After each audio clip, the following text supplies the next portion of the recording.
Yan, ito yung ano. Yan, ito na yan. Palabasin mo muna. Yan. Yan. Yan. Palabasin mo sagad.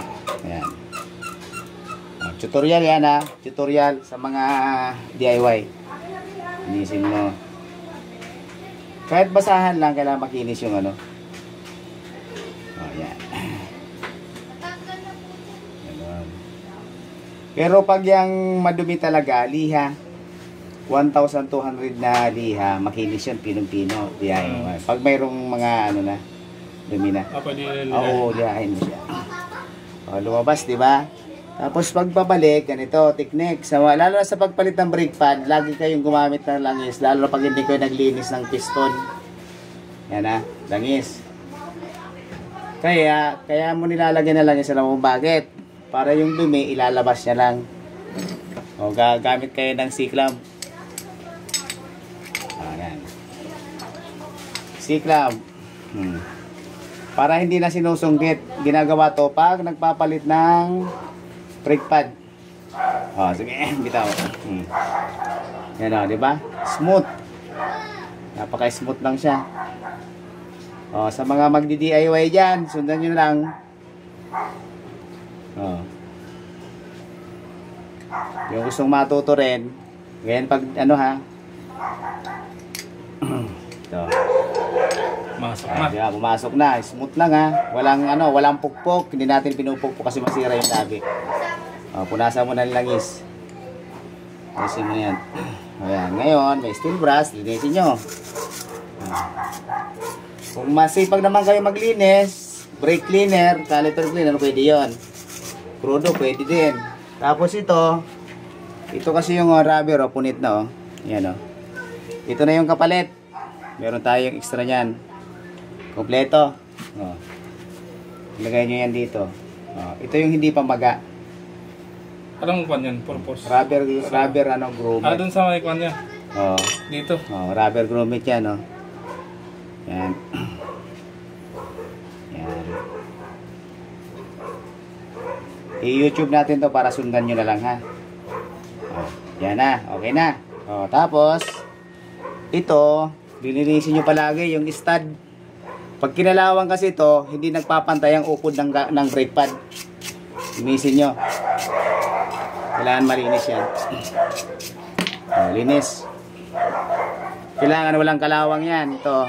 Kasi pag umatras ang kain ng brake pad, danda umaatras. Ngayon pag stock up, hindi tabi ang kain. Gumagalaw din pala yan? Oo, gagalaw yan. Kada ukod ng brake pad gagalaw. Ngayon, dahil wala tayong grass, ang grasa kasi nakakamaga. Maganda sana kung may grasa tayong white grease. Langisan mo na lang. Ayan.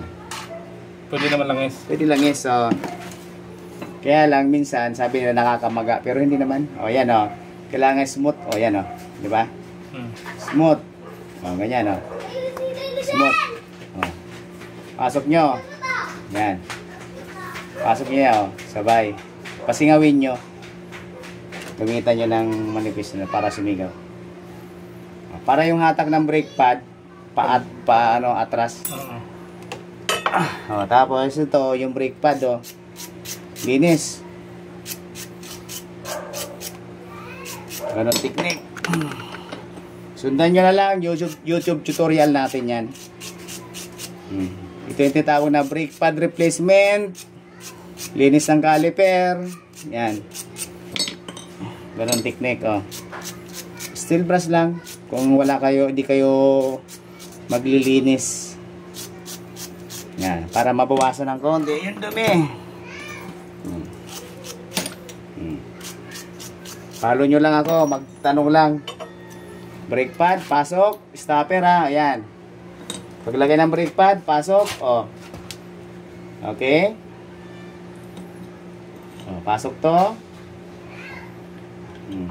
Kita nyo? Yan. Tapos diinan mo. Pasok mo yung rod. Ayan, okay na. Basic lang yan. Ayan, okay na. Diba? Sapul na. Sapul na. Lagay mo na. Pasok. Pasok.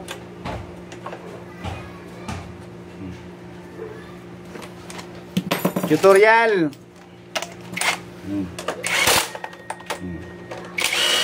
Hop. Pantay dapat para pumasok. Para di malustrin. Okay. Okay. Pumbahin nyo na. Kakapit na yan, oh. Oo, mura na po yan. Yan na, umakyat na. O yan, okay na. Smooth na, tiyan mo. O, di ba? O, yan ang tutorial, ha. Pagpalit ng brake pad. Yan ang ginagawa pagpalit natin ng brake pad. O, complete pang set, ha. O, game, okay? O, yan, sundan nyo lang tutorial ko, mga kapatid.